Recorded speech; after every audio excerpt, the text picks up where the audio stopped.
Следващия компонент на Hyperledger е така наречения Orderer. Orderer отново е Docker контейнер, който ще се стартира. Той работи на принцип подобен на Peer, но има много специфична роля.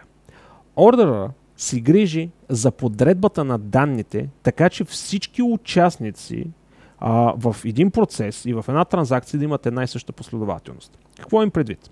Представете си фирма А и фирма Б. Закачени са, пиерите са вдигнати, работят в един и същи процес. Тук се случва нещо, тук се случва нещо. Едновременно от двете компании постъпва заявка за обновяване на някаква информация в Ledger. Трябва да има нещо в системата, което да каже: ти си първата заявка, ти си втората заявка. И да ги подреди по такъв начин, че да може абсолютно всички участници, всички пиери да имат една и съща последователност на транзакциите. Това е изключително важно, независимо дали говорим за финансов сектор или за стоки или за каквото и да е било. Всички трябва да имат една и съща последователност. Точно това е идеята на Orderer.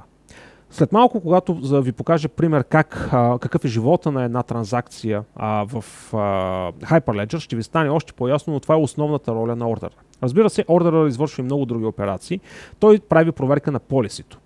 За полисито отново ще говорим малко по-нататък. Естествено, и той извършва проверка на сертификатите и валидността, да не би някой пък да е пипал нещо по тях. Пакетира самите транзакции в блокове, за да може все пак да се реализира блокчейн технология, като имате пълен контрол върху големината на блока, дори може да бъде автоматично направено в зависимост от натоварването. И обикновено всяка една от организациите има свой собствен ордер. Примерно компания А и компания Б.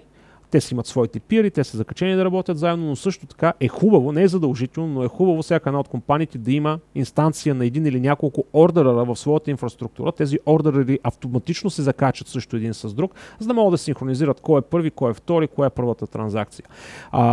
И тук е много важно да няма една единствена инстанция на самия ордер. Става въпрос като Docker контейнер или като машина, защото в крайна сметка има опашка в самия ордера, където транзакциите се нареждат и когато стигне необходимата дължина, те се пакетират в блок и вече отиват в блокчейна. Ако нещо стане с една единствена машина, т.е. твърде диск изгори или сървъра спре, този блок, който се подготвя, който е в опашката, няма да бъде комитнат към пиерите и ще има загуба на информация. Така че тук трябва да има 2, 3, 4, 5 стандартния начин за disaster recovery, replication и така нататък. Един аналог е примерно MongoDB, никой никъде в продъкшен не си позволява да вдигне едно MongoDB. Винаги са няколко, които са свързани заедно, за да може ако едното падне, другите да поемат. Тук идеята е същата. Една единствена инстанция на Orderer е подходяща единствено само в development разработка. В продъкшен никога не си го позволяете това нещо да го направите, защото може да бъде загубена информация. Това е единственото място в Hyperledger, където има реална възможност за загуба на информация, ако наистина не сте направили нещата както трябва. Във всички други ситуации самия Hyperledger се грижи това да не се случи. Програмно гарантира изключително много неща, но тук наистина нещата трябва да се внимават. И разбира се, отново споменах, че всички ордери, независимо дали говорим за 2, 3 или 50 организации, се синхронизират помежду си и тук идва големия проблем.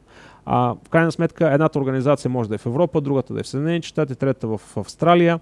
Заради чистото техническо време на самия интернет сигнал да премине, се получават едни много интересни проблеми. Кой е първи, кой е втори, но за щастие има няколко алгоритъма, които вие може да използвате. Единият е така наречения Byzantine False Tolerance, другият е така наречения Apache Kafka, които имат своите предимства и недостатъци, но ако имате необходимите знания или специфични изисквания, може да създадете ваш собствен консенсус алгоритъм, който да определи какви са правилата, по които се определя кой е първи, кой е втори, кой е трети.